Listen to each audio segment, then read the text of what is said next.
Un grazie, un benvenuto.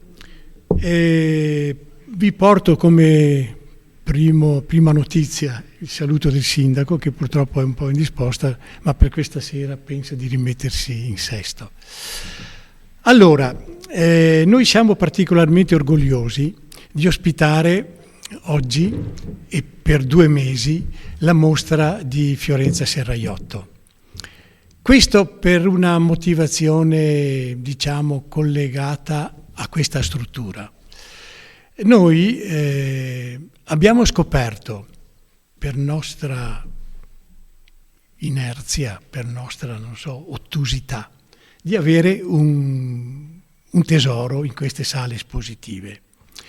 E il nostro problema era quello di far sì che questa realtà venisse espansa e conosciuta. E abbiamo fatto delle manifestazioni ricorrendo a personaggi a livello internazionale.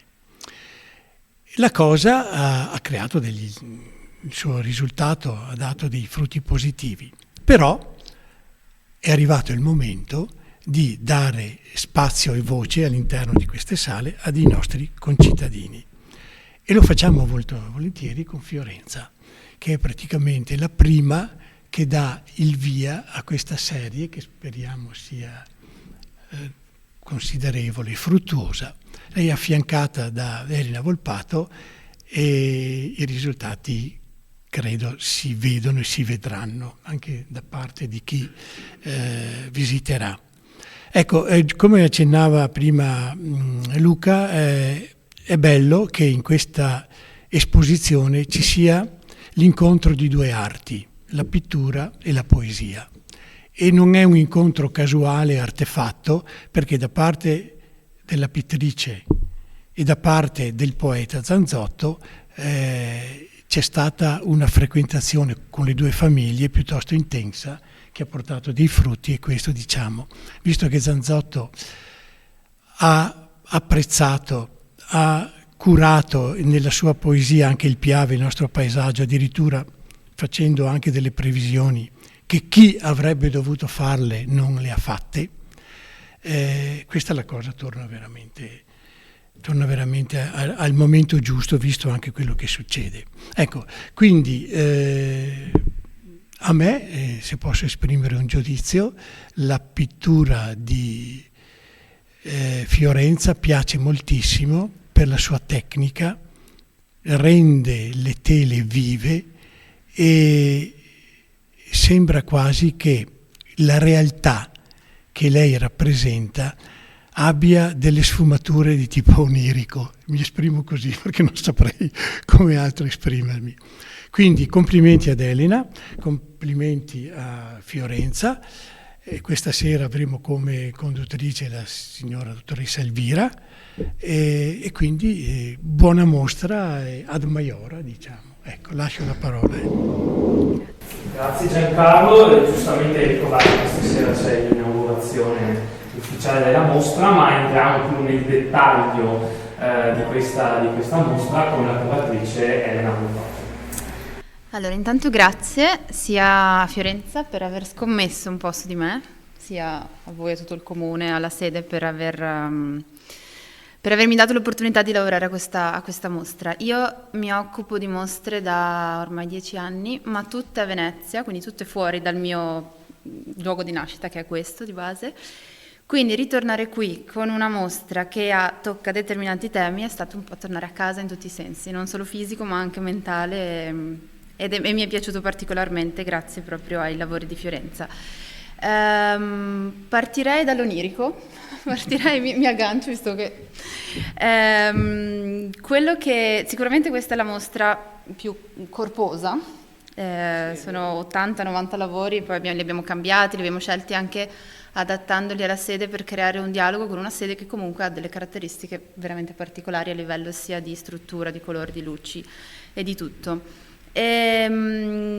Quello che forse caratterizza di più questo ampio corpus di lavori è la parte più recente dei lavori di Fiorenza, e mi collego a questo perché nella parte più recente c'è l'utilizzo della tecnica dell'oro, che forse è anche quello che un po' conferisce questa oniricità ai lavori. Quindi quello che si vedrà, quello che troverete in questa mostra c'è una parte che è più, diciamo, legata agli inizi, quindi nella prima stanza, e poi tutta una serie di tematiche che sono proprie di Fiorenza da ormai tanti anni di lavoro, declinati in diverse tecniche, perché c'è una cosa che non manca a Fiorenza, è la sperimentazione tecnica. E io l'ultima volta che ho parlato con lei, parlando proprio dell'oro mi pare, mi ha detto: mi piace l'idea dell'interconnessione tra l'opera in sé e il posto in cui viene messa, di conseguenza l'oro, che è una superficie riflettente, dà questa capacità all'opera di cambiare a seconda dell'ambiente dove viene messa, perciò è estremamente dinamico. Quindi in questa mostra ci saranno una grossa varietà di temi molto legati al territorio, con un focus ovviamente sulla questione natura, paesaggio, che è un po' anche quello che lega la parte tematica a quella che credo sia la complementarietà al lavoro di Fiorenza, che è la parte poetica di Andrea Zanzotto. Vedrete una fortissima ricerca da un punto di vista coloristico, quindi quello che io ho notato poi facendo un po' di ricerca di lavoro per capire dove, come mettere i quadri, sono questi echi di tradizione rispetto alla scuola coloristica veneta. Quindi non ci sarà tantissimo nero, per esempio, che questa, esatto, che questa è una cosa che insomma, predecessori illustri avevano studiato. E poi appunto la questione della luce. La questione della luce è, secondo me, quasi protagonista, soprattutto nelle ultime opere, e io l'ho definita nel testo una concezione caleidoscopica, proprio per questa capacità di spostarsi e vedere il quadro che cambia nel mentre.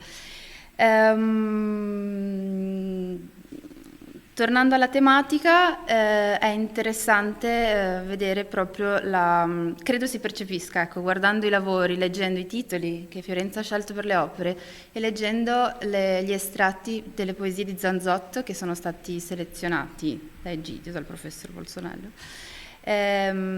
Credo sia abbastanza interessante, molto interessante vedere come, se il cuore del progetto è il paesaggio, la natura, soprattutto il paesaggio locale, si tratta di due tipologie di arte diverse che hanno poi lo stesso scopo, che è quello di vestire da una parte con le parole, da una parte con le linee, i segni, quello che è il tesoro, insomma, che abbiamo intorno a noi, e Fiorenza lo fa in maniera, secondo me, eccellente. Quindi, con l'augurio, diciamo prima delle mostre di artisti magari più conosciuti a livello internazionale, adesso inizia questa rassegna di artisti locali, con l'augurio di poi diventare parte degli artisti internazionali. Grazie per aver scelto. Grazie, e dulcis in fundo la protagonista, diciamo, di questa mostra, Fiorenza Serraiotto, a cui chiederei anche di parlarci di questo legame con la poesia di Zanzotto e con il territorio che racconta nei suoi dipinti e che è raccontato anche nelle poesie di Zanzotto. Per chi come me, come Elvira, come tantissime persone, ha avuto l'opportunità di stare insieme con Andrea e di condividere momenti familiari. C'è da parte mia la convinzione che nulla di tutto quello che lui ci ha insegnato, ci ha raccontato, ha condiviso i suoi pensieri e la sua poetica, nulla di tutto questo è andato perso per noi, perché in qualche modo ognuno di noi ha cercato di farlo proprio e di farlo diventare qualcosa, scusate, qualcosa di molto profondo. Il paesaggio per Andrea è indubbiamente una veste che cambia in continuazione, ma che lo fa rivivere anche in quello che è il trascorso. Per lui il paesaggio è anche quello che ricorda, quello che ritrova per esempio nei quadri e negli affreschi di Casa Zanzotto, quelli del padre, che è ottimo pittore, dipingendo, affrescando la casa di famiglia, riportava quello che era il meraviglioso paesaggio ad oggi. Per lui il dramma della deturpazione del paesaggio è stato un cruccio profondo. Infatti lui si è battuto per tantissime realtà del nostro territorio, non ultimo il Piave, perché ama questo territorio come l'ha insegnato ad amare noi.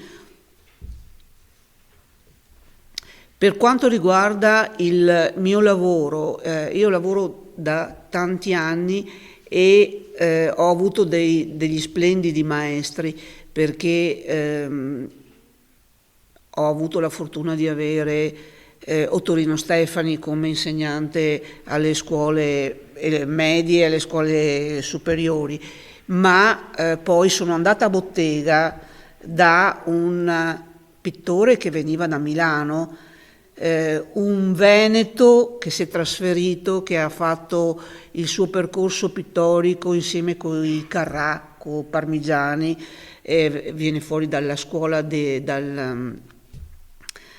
dalla scuola milanese e dai chiaristi, e ha portato qui in Veneto, nelle colline dell'Asolano, tutta quella che era il fermento culturale di Milano, perché intorno a lui poi hanno cominciato a girare tanti allievi come me, ma anche tanti amici che venivano a trovarlo, per cui noi abbiamo avuto la fortuna di vedere lavorare Zampogna, Carrà, Parmigiani a casa di questa persona, e da queste persone abbiamo, permettetemi, rubato con gli occhi la loro abilità, la loro capacità di guardare il paesaggio, la loro capacità di trasmetterla dentro al quadro, all'acquerello, alle varie opere che sono state fatte.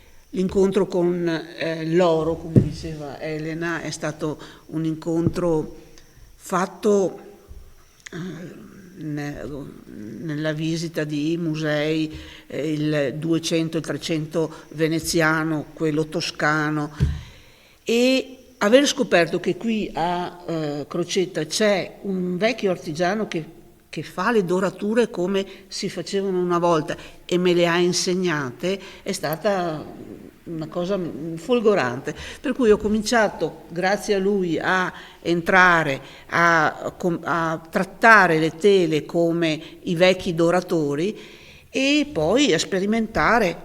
L'idea di sperimentare per una maestra la prende dai propri allievi. Io ho avuto tantissimi allievi e vi posso assicurare che ogni giorno è una scoperta nuova e ti danno quello spunto per venire fuori con cose nuove, con cose diverse. Grazie. Non so se vuole dire due parole anche il professor Bolzonello in merito non so se vuole dire due parole anche lei in merito al lavoro fatto di unione della pittura con la poesia. Sì, prego.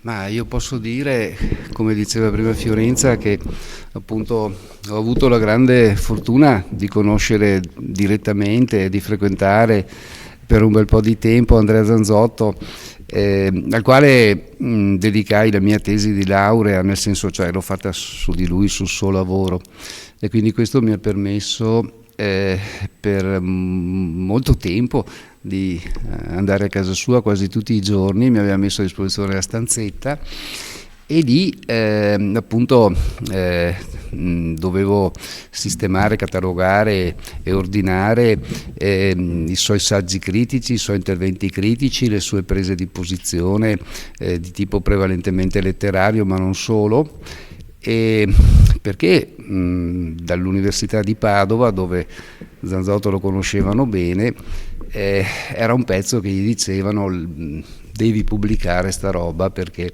sono saggi, sono interventi critici di un taglio particolarissimo, estremamente validi, estremamente significativi. E quindi, insomma, dopo il lavoro che ho fatto si è deciso a pubblicarli e appunto Mondadori ha fatto questa pubblicazione di tutti quanti questi saggi. Ma la cosa più bella era quando, mentre io stavo lì a lavorare, lui ogni tanto mi veniva a trovare nella stanzetta, lì si sedeva e si chiacchierava dei massimi sistemi, ed era una cosa estremamente interessante, perché chi ha conosciuto Zanzotto sa come lui riuscisse a dire delle cose di una profondità sconcertante e di un'anticipazione rispetto ai tempi, no? Grazie alle antenne particolari che hanno i poeti e la capacità di captare in anticipo quello che poi dopo succederà, e diceva queste cose con una semplicità, con una dimensione colloquiale, familiare, da chiacchierata sotto una lampada tra amici. Questo era una caratteristica della sua personalità, e chiaramente ero perfettamente consapevole della fortuna di poter interloquire a lungo con quello che è uno dei più grandi poeti italiani del secondo Novecento e anche dell'inizio 2000. E chiaramente spesso il discorso cadeva sul paesaggio, perché il paesaggio è lo spunto di molte poesie, ed il paesaggio per Zanzotto, che era una persona estremamente ansiosa, il paesaggio era qualcosa che rendeva possibile una verifica, un'uscita dall'angoscia, un aggancio, insomma, con una realtà che non ti tradisce, perché il paesaggio viene dalle origini, le origini sono qualcosa che di per sé ti dà gratuitamente la vita, quindi alla base c'è un dono, no? Un regalo. E questo gli dava in alcuni momenti appunto conforto riguardo all'ansia esistenziale tipica di ogni essere umano consapevole, riguardo all'ansia di carattere, possiamo chiamarlo storico-politico, no? Era l'epoca in cui c'era l'equilibrio del terrore, no? C'è una sua poesia famosa dove sotto è scritto scritta sotto la mira di armi orientali tra cumuli di armi occidentali, no? Era ancora il tempo della guerra fredda, era il tempo dell'equilibrio del terrore. E negli anni successivi poi mi diceva sì, almeno c'era un equilibrio, però, anche se era equilibrio del terrore. Adesso, stiamo parlando dei primi anni 2000 eccetera, non c'è neanche più quell'equilibrio, quindi ansia di tipo politico da questo punto di vista, e poi anche ansia linguistica.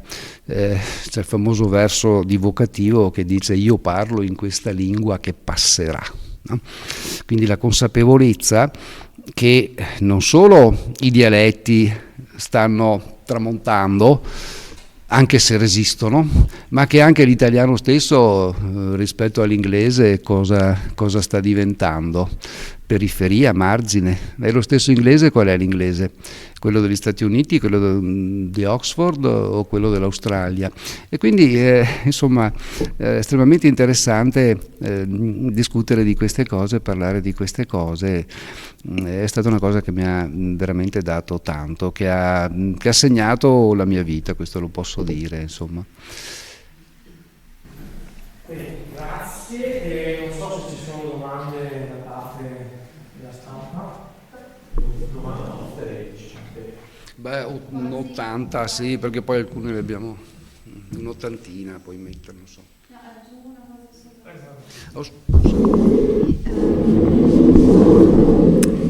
Giustamente prima introducendo la mostra si diceva una mostra a 360 gradi e a questo proposito aggiungere una parte che serve un po' a completare tutto quello che vedrete, che è un'installazione musicale realizzata dai ragazzi del liceo musicale Renier di Belluno, che si trova in una delle sale, che è quella un po' dedicata all'elemento dell'acqua. Ecco, poi magari stasera poi durante l'inaugurazione se ne parlerà meglio, però mi piaceva l'idea di questa mostra a 360 gradi che prende diverse tipologie di arte, perché è sempre una ricchezza quando poi si riesce ad andare oltre la pittura, oltre la poesia, oltre la musica, mettere tutto insieme in una combinazione che secondo me funziona benissimo. Ecco. Giusto ricordarlo. Io direi che se non ci sono altre domande, a questo punto magari ci spostiamo in una delle sale per la foto di rito e poi un breve finale. Grazie.